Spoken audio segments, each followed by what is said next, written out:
మీద నడుస్తున్నట్టుగా నాకైతే అనిపిస్తుంది. రైట్. ఒకసారి త్వరగా శ్రీరామ్ గారి దగ్గరికి వెళ్దాం. శ్రీరామ్ గారు ఎలా చూస్తున్నారు సార్ ఇప్పుడు వర్మ గారి వ్యాఖ్యల్ని? ఆయన రాజకీయ ఉనికి కోసం ఆయన ప్రయత్నం చేస్తున్నాడండి. ఆయన రాజకీయ ఉనికి అవసరం ఆయనకి, ఎందుకంటే ఏ రాజకీయ నాయకుడికైనా అవసరం. కాకపోతే ఈయనకున్న పెద్ద సమస్య ఏంటంటే ఈయనకి భవిష్యత్తు కూడా అంధకారంగా కనిపిస్తుంది. ఎందుకంటే మంచి మెజారిటీ తోటి పవన్ కళ్యాణ్ గారు అక్కడ నెగ్గారు. రాబోయే రోజుల్లో కూడా అక్కడి నుంచే పోటీ చేస్తారు. 2029లో కూడా మళ్ళీ ఖచ్చితంగా అక్కడి నుంచే పోటీ చేస్తారు. అక్కడి నుంచి పోటీ చేసినప్పుడు ఈయన ఎక్కడి నుంచి పోటీ చేయాలి? ఈయన మళ్ళీ ఈ కూటమి కనుక ఇదే కంటిన్యూ అయితే కనుక ఈయనకి అవకాశం ఉండదు.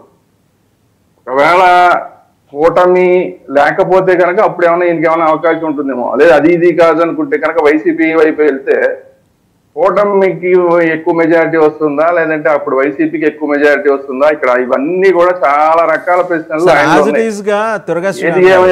శ్రీరామ్ గారు 80,000 కాపు ఓటింగ్ ఉంది. ఈయన క్షత్రియ సామాజిక వర్గానికి చెందినవారు. ఏదో అప్పుడు ఒకసారి ఏంటంటే ఆ వేవ్లో ఆయన గెలిచేశారు, ఈ మాట వాళ్ళే అంటున్నారు, గెలిచేశారు. ఈసారి కాపులు కన్సాలిడేట్ అయ్యారు. కన్సాలిడేట్ అయిన తర్వాత వర్మ గారి స్టేక్ ఆ నియోజకవర్గం మీద లేదు అనే మాట కూడా తెర మీదకి టీడీపీలోనే ఒక వర్గమే తీసుకొచ్చాను. అంటే చంద్రబాబు నాయుడు గారి పార్టీలో ఆ రకమైన ఎత్తుగడలు, వ్యూహాలు అండ్ చదరంగం ఆటలు ఇవన్నీ మనం చూసినవే కదా.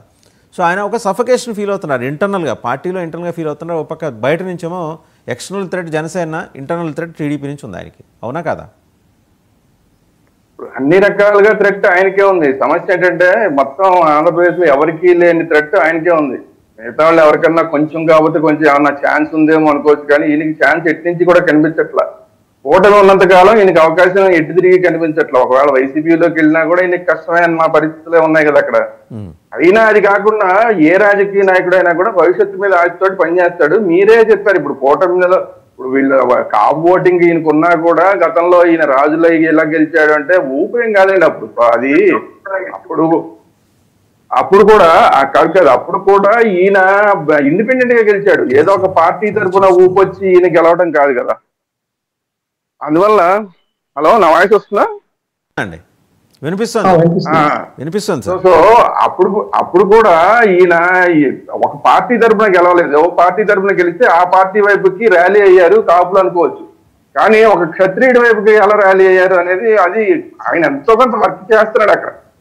ఇది ఈ రెండు పక్కన పెడితే కూడా మొన్న మీరే మీ ఛానల్లోనే మీరే ఒక మాట చెప్పారు, ముద్రగడ పద్మనాభం గారు రాధా గారు ఒకటైతే ఏంటి పరిస్థితి అనేది అదొక విశ్లేషణ చేశారు మీరు. సో రాబోయే రోజుల్లో కాపులంతా కూడా ఒకే వైపు ఉంటారు అనేది ఎంతవరకు గ్యారంటీ? సో అందువల్ల ఏంటంటే ఏదైనా అవకాశాలు ఉంటాయి రాజకీయాల్లో, ఎప్పుడు కూడా ఎవరికైనా ఏదైనా అవకాశాలు ఉంటాయి. అవకాశం ఏదో ఒకటి దొరకపోతుందా అన్నప్పుడు ఆయన ఫ్లోలో కొట్టుకుపోతున్నాడు, ఆయన ప్రవాహంలో కొట్టుకుపోతున్నాడు.